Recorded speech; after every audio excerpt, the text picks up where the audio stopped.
The river's dark refrain. The scent of stale river mud still clung to the lining of the tent bag 6 months later.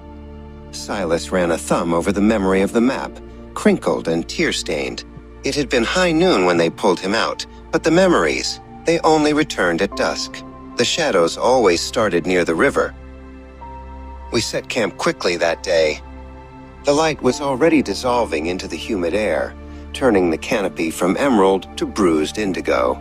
"We have maybe 2 hours of visibility, Lena," I remembered saying, my voice tight. "We need to get the radio up now." But Lena had already walked away toward the water. When I finally looked up from the comms, the silence hit first. Not the jungle silence, but a human one. The canoe was bobbing upside down near the reeds, and wedged in the mud, half submerged, were Lena's reading glasses, one lens cracked perfectly across the middle. Fear, cold and sharp, cut through the humidity. I scanned the perimeter. Near the thick undergrowth, I found them. Prints. Deep, uneven, too long for a panicked retreat. They looked like someone dragging weight, pressing down hard on the heels, and they led straight into the gloom. The darkness grew absolute, punctuated only by the manic clicking of insects and the gurgle of the water. I tracked the broken path for an hour, survival overriding logic.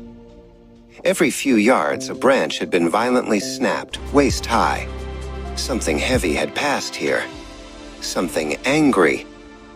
That's when the shadows began to move, not just the swaying of the leaves, but a definite shift of mass high up in the canopy. It was too fast for an animal, too low for a bird. My heart hammered against my ribs, a frantic drum call in the oppressive heat. I held my breath, waiting. Then I saw it, a small, rough carving on a low-hanging vine, pointing back the way I came, an arrow cut into the bark. It wasn't a predator. It was a signal. Lena, setting a trap. Why? The paranoia bloomed instantly, suffocating the last bit of rational thought. She must have seen something, or maybe she was the danger all along. I turned and ran back toward the campsite, adrenaline burning away the fear, replacing it with savage alertness. I cut a wide arc, circling back to the river's edge.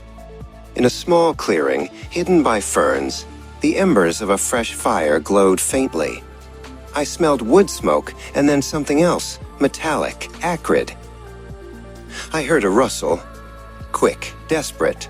A shadow detached itself from the edge of the clearing, bulky and uneven, moving away from the embers. I saw a flicker of worn denim, Lena's jacket, and something dark and tubular clutched in her hand. "Stop!" I screamed, lunging across the clearing.